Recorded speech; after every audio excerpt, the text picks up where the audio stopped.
خداوند یسوع مسیح کے نام میں آپ کو سلام۔ ہم نئے عہد نامے کی کتابوں کے تعارف پر اپنی سیریز کو جاری رکھے ہوئے ہیں اور آج ہم تھسلونیکیوں کے نام لکھے گئے دوسرے خط کے تعارف پر بات کریں گے۔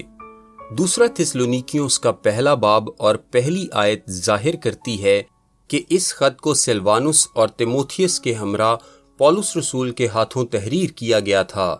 کلام مقدس میں سلوانس کو اس کے یونانی نام سلاس سے بھی مخاطب کیا گیا ہے۔ دوسرا تھسلونیکیوں کا خط ممکنہ طور پر 51 تا 52 بعد از مسیح میں لکھا گیا۔ پولس نے غالباً 51 تا 52 بعد از مسیح کے قریب پہلے تھسلونیکیوں کے خط کے لکھے جانے کے 6 مہینوں بعد اس خط کو تحریر کیا۔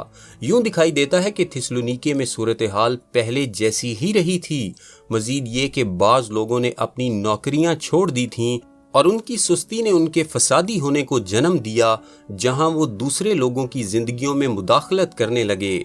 کلیسیا میں ایسے بہت سے لوگ تھے جو بت پرستی میں سے باہر نکلے تھے، جو کہ اشارہ دیتا ہے کہ پولس نے وہاں پر غیر اقوام میں منادی کی تھی۔ پولس نے کلیسیا قائم کرنے کے لیے بڑی جاں فشانی کی تھی، اور اس کا ذکر دوسرے تھسلونیکیوں کے خط کے 3 باب کی 7ویں تا 9ویں آیت میں ہے۔ پولس ابتدائی کلیسیا اور نئے ایمانداروں کو لکھ رہا ہے۔ وہ کسی بھی ایسی ابتری کو ختم کرنا چاہتا ہے جس کا وہ اپنے ایمان کے بارے میں سامنا کر رہے ہیں، خاص طور پر یسوع مسیح کا واپس آنا۔ یسوع ابھی واپس نہیں آیا، لیکن ایک دن وہ آ جائے گا۔ انہیں ان واقعات کے بارے میں آگاہ ہونا چاہیے جو مسیح کے واپس آنے سے پہلے وقوع پذیر ہوں گے۔ دوسرا باب ایک بے نام شخص یعنی گناہ کے شخص کی طرف اشارہ کرتا ہے۔ اس شخص کے بارے میں کئی تشریحات اور نظریات پائے جاتے ہیں۔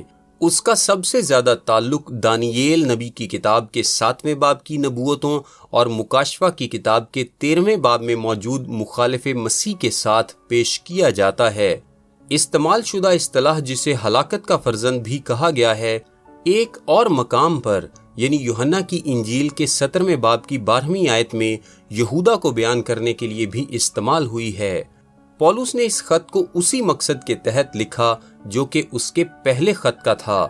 وہ ان کی حوصلہ افزائی کرنا چاہتا ہے کہ بیرونی ایذا رسانی کے خلاف ثابت قدم رہیں، جھوٹی تعلیم سے اور اس سے جسے وہ گناہ کا شخص کہتا ہے اجتناب کریں اور ایک کارآمد اور پھلدار زندگی گزاریں۔ پولس نے ان اطلاعات کا جواب بھی دیا جو ان لوگوں کے بارے میں تھیں جو یہ یقین کر رہے تھے کہ یسوع پہلے ہی آ چکا ہے، اپنی ملازمتیں چھوڑ چکے اور فسادی بن گئے تھے۔ وہ گزارا کرنے کے لیے انہیں کام کرنے کی نصیحت دیتا ہے، عین جس طرح اس نے انہیں سخت محنت کی اپنی ہی مثال کے ذریعے دکھایا تھا۔ پولس پہلے باب میں ایماندار کے ایمان، محبت اور مسلسل برداشت کی شکر گزاری سے متعلق لکھتا ہے۔ دوسرا باب آخری زمانے کے اعتقادات اور یسوع کی واپسی کے بارے میں سچائیوں پر توجہ مرکوز کرتا ہے۔ آخری باب برے رویے کو درست کرنے پر توجہ دیتا ہے۔ وہ اس دعا کے ساتھ ختم کرتا ہے کہ خدا کا اطمینان ان کے مابین ہو اور یسوع کا فضل ان کے ساتھ رہے۔ پولس اخیر زمانے پر اپنی بات میں پرانے عہد نامے کے کئی حوالوں کی طرف اشارہ کرتا ہے اور یوں پرانے عہد نامے کے نبیوں کی تصدیق اور ان کے ساتھ ہم آہنگی پیدا کرتا ہے۔ اس خط میں اس کی بہت سی تعلیم دانییل نبی اور اس کی رویاؤں پر مبنی ہے۔ دوسرا تھسلونیکیوں اس کے 2 باب کی 3 تا 9ویں آیت میں وہ ہلاکت کے فرزند کے بارے میں دانییل نبی کی نبوت کا حوالہ دیتا ہے۔ پولس کی باتیں اور نمونہ ہمیں یاد دلاتا ہے کہ اپنے دلوں کو شکر گزاری سے بھریں، خدا کی برکات کے لیے دعا کریں اور سخت محنت کریں۔ شکر گزاری کرنے کی اس کی مثال جو کہ خط میں پھیلی ہوئی ہے، اس بات کی یاد دہانی ہے کہ اپنے ارد گرد لوگوں کا شکریہ ادا کریں۔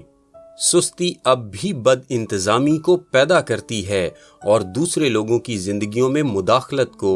مزید یہ کہ جیسا پولس یاد دلاتا ہے، یسوع دوبارہ ضرور آئے گا، لیکن ہمیں خدا کے وقت کا انتظار کرنے کی ضرورت ہے اور آخری وقتوں کے بارے میں جھوٹی افواہوں کے بارے میں یقین نہ کرنے کی۔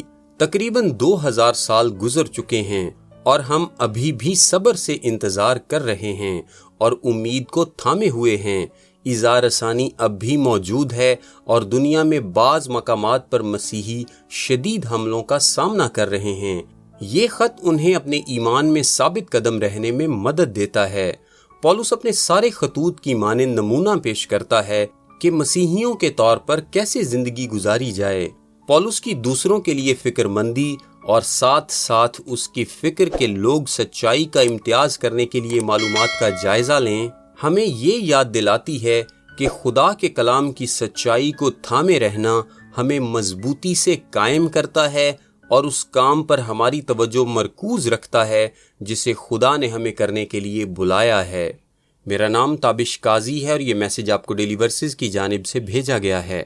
سوموار سے جمعہ اپنے واٹس ایپ پر بائبل مقدس کی آیات اور ان کی وضاحت انگلش، اردو اور آڈیو میں حاصل کرنے کے لیے ابھی اپنا نام اور شہر کا نام لکھ کر 0333 80 20 972 973 یا پھر 974 پر واٹس ایپ میسج کریں۔ خدا آپ سب کو برکت دے، آمین۔